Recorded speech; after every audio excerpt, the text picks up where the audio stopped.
ada sholat, ya kan? Nah, terus apa lagi? Nah, Isya itu dianjurkannya kan ba'danya. Maghrib dianjurkan ba'danya. Kalau sebelum sholat maghrib melakukan sholat qobliyah 2 rakaat, silakan aja, ya kan? Itu tidak dianjurkan. Isya pun juga tidak dianjurkan, tapi yang dianjurkan ba'danya, setelahnya. Yang tadi masuk kategori 12 tadi ya Bu ya. Ternyata ada apa di angka 12? Mau tahu Bu? Mau tahu? Apa mau tahu banget? Ini kalau orang pintar ngerekam saya nih, ntar di rumah diadu sama ustadz yang lain. Mungkin ustadz itu terlari ke saya belajar. So banget, bukan so ya Bu ya. Ini ngasih tahu, karena banyak ibu-ibu yang kadang-kadang di rumah baik jarang ngaji ke majelis taklim, alasannya sibuk, betul nggak? Itu di majelis taklim padahal temennya udah goler-goler, udah manggil-manggilin. Ibu-ibu sekalian, hari ini pengajian jangan sampai dilupakan, karena itu kewajiban. Ini mau kagak ada nyaut.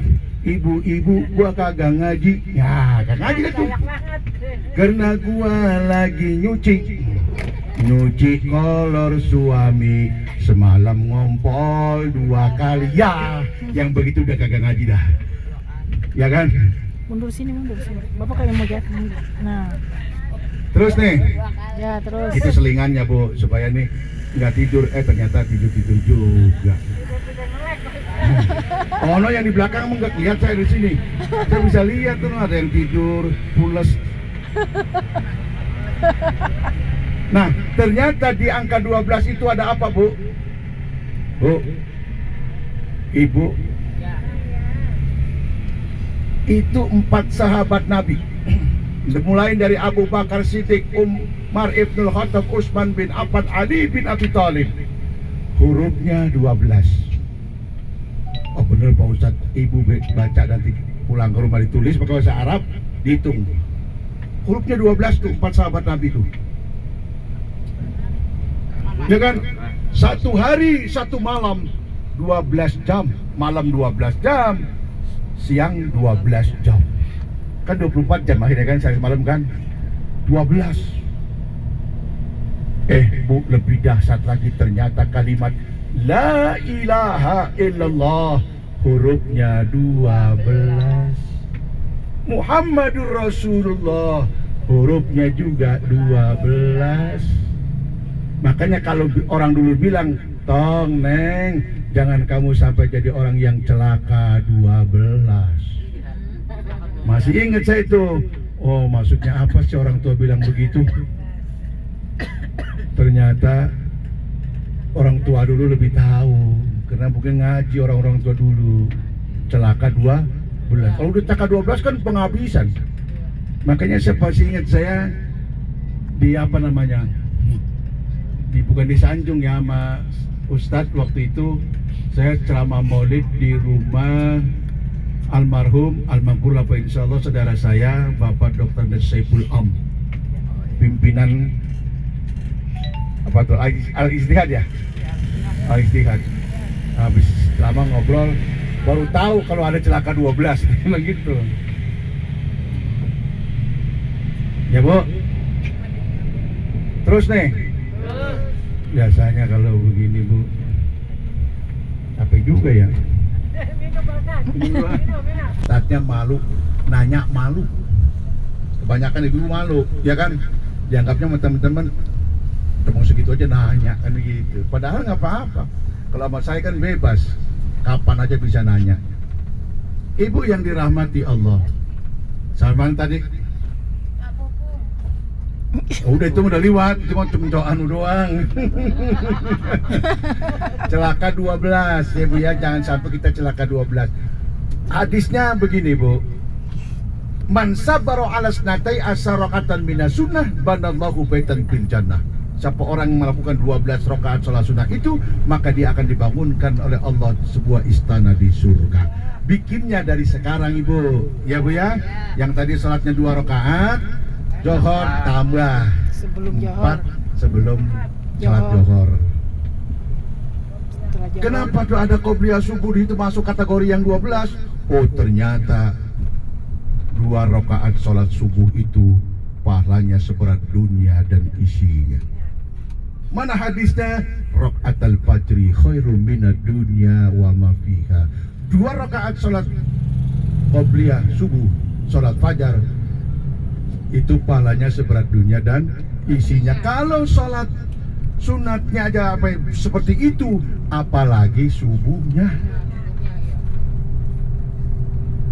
Ada guru menjelaskan sono kemari tempo hari, kata gua belum banyak baca itu guru. Saya liatin dengerin aja Pak Ji, ya nggak mau nyempes, nggak enak banyak orang. Guru. Ah, Guru. apalagi dia guru, ya jelasin yang itu aja dia nggak mateng gitu. Ibu-ibu yang dirahmati Allah, makanya dari sekarang ibu-ibu kalau ada waktu ya Bu ya, lakukan sholat itu. Bu, hidup kita ini nggak lama loh Bu. Ya Bu Haji, hidup kita ini tidak lama di dunia. Paling banter 60, 70. Kalau Pak Haji Sarkayo udah lebih, ini bonusnya luar biasa. Bersyukurlah kepada Allah, makanya dia nggak berhenti-berhenti ke masjid.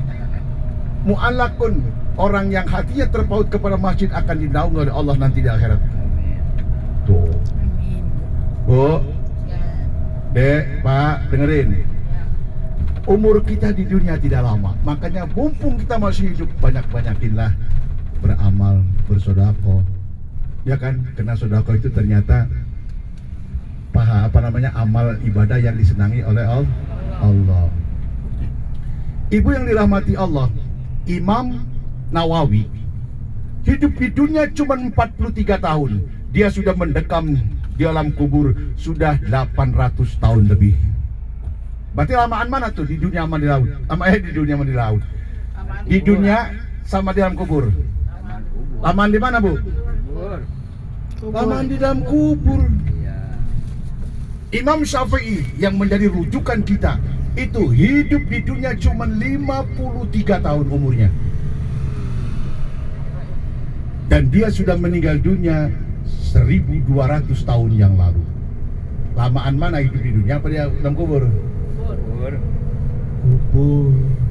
Makanya oleh karena itu ibu-ibu, banyak-banyaklah mencari persiapan. Orang yang pintar, orang yang mempersiapkan dirinya untuk hidup di alam sana. Ayat Al-Qur'annya banyak. Kata Allah, walal akhiratu khairul laka minal ula. Akhirat lebih utama daripada dunia. Walal akhiratu khairu wa abqa. Akhirat lebih kekal dari dunia. Ya pada pulas. Ono gua kan dari belakang dangdut-dangdutan, ada yang ngempet. Ya, udah dulu ya. Masuk dulu. Iya. Capek ya? Coba Cukup tes. sekian.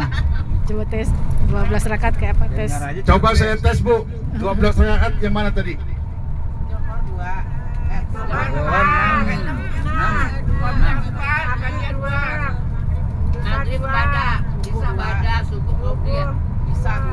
Iya. Pinter. Asar yang nggak ada ya.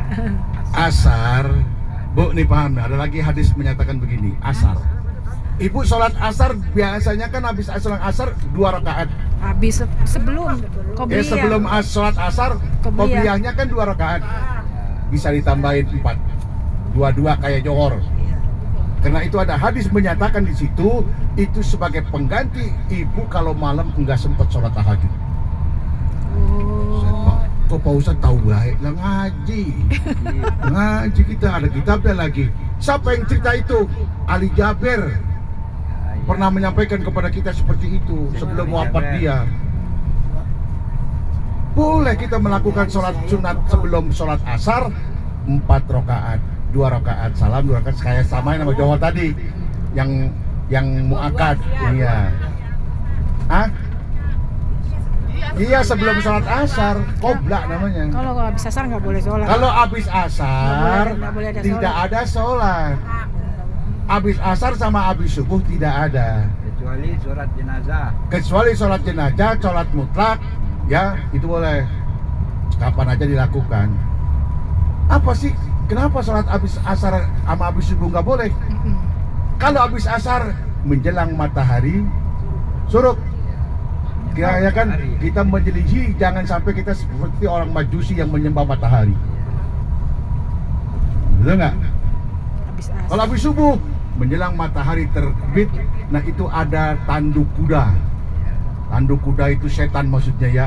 Makanya Bapak kalau mau lakukan sholat isroknya aja, sholat suruknya 2 rakaat. Sholat suruk itu di awal waktu duha. Sebelum Anda sholat duha, sholat isrok. Mataharinya baru nonton dikit. Mega udah kelihatan mega. Tapi harus dibalik dari masjid kan? Tapi itu syaratnya begini. Syaratnya ada. Ada hadisnya begini. Man sholatal goda fi jamaah. Siapa orang yang sholat subuh berjamaah? Sholat subuh berjamaah. Summa qa'ada, kemudian dia duduk berzikir atau baca Quran. Nih yang biasanya Haji Serkawi sama saya itu di masjid. Baca Quran, baca Serkawi. Summa qa'ada yazkurullah, atau dia berzikir kepada Allah. Baca Quran masuk kategori berzikir.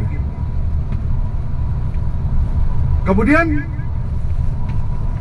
hatta tatu asamsu, sampai matahari mulai terbit Bu Haji. Mulai terbit. Ya kan belum nongol, kalau nongol itu yang tidak boleh. Udah mulai terbit agak ini baru.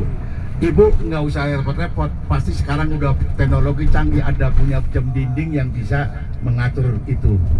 Waktu isrok dia akan bunyi teng teng, bertandanya waktu isrok itu sholat 2 rakaat. Nah kemungkinan begitu itu berubah-ubah Bu tiap harinya Bu, berubah-ubah sedikit sih. Ya kadang-kadang dia maju, kadang-kadang dia mundur, tergantung waktu. Fasolah rakaatain, dia sholat 2 rakaat. Maksudnya sholat apa? Sholat sunat israq atau sholat suruk, orang yang umumnya baca. Karena kahajin wa umratin, maka dia dapat pahala haji dan pahala umrah. Qala Rasulullah SAW, tamatin, sempurna, luar biasa. Kalau mau ngerjain tuh, tiap hari kita dapat pahala haji, pahala umrah. Bagaimana? Tapi Hadisnya syaratnya sholat berjamaah di masjid. yang laki-laki. Tapi itu laki-laki. Kalau perempuan bagaimana? Ya biasakanlah sholat qobliyah subuh dulu. Habis sholat qobliyah subuh ibu di rumah, karena yang qobliyah subuh itu kan pahalanya seberat dunia dan isinya. Terus sholat subuh, habis subuh jangan langsung ambil selimut naik lagi tidur, jangan. Ibu zikir atau ibu baca Quran. Kira-kira waktu isrok tiba, ibu sholat 2 rakaat. Yang repot masak bagaimana? Atau sholat duha, karena duha ada yang beranggapan bahwa sholat suruk masuk kan sama aja dengan duha. Ada yang menyatakan begitu. Oke lah, nggak apa-apa. Tapi karena itu di awal waktu, pahalanya sama. Saya baca hadisnya sama. Karena di awal waktu. Tapi kalau sholat duhanya udah setengah 12, ya lain ceritanya udah. Paham ya Bu? Udah ngaso ya Bu ya? Ya, burung Irian, burung cendrawasih, cukup sekian dan terima kasih. Buah semangka, buah jeruk, Nggak ada, buah Bu. durian, buah pisang, Kagak ada. semua itu nama buah-buahan. Hujan rintik di tengah sawah, pohon katuk daunnya runtuh. Wabillahi taufiq wal hidayah. Wassalamualaikum warahmatullahi wabarakatuh.